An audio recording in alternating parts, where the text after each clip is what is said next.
Okay, next, handbrake or parking brake. So mo po ni atong bantayan sir, lalo na kung atong giparkingan medyo pasakahan yan ay nagpark kunwari sa likod. Kaning free wheel, di ba, sa atong motor kung bahada pwede ganita mag neutral, di ba? Free wheeling, di ba? Ang tawag ana, di ba? So kaning neutral, free wheel ni siya. So halimbawa karon pasaka, mo atras gini siya. So paano kung nagpark sa likod? So dapat before ka mo release sa imong handbrake, sigurado agad nga nakatama ka sa imong foot brake. Okay, so ana ha. Kay karon kung wala nimo na habit nga mutamak sa imong foot brake, ni diretso lang kag release. Unsay nahitabo?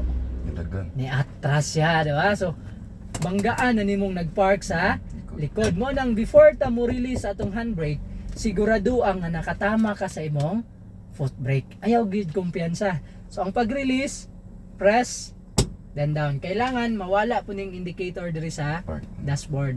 Okay, so it means totally release good or disengage na atong handbrake. Ready to go na ta.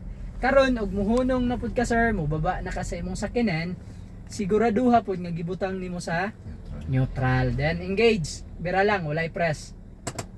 Okay, usbon ako, release, press down, engage, hinahinay lang, bira. Okay, so ana lang siya ang parking brake or handbrake sir ha. Okay, next,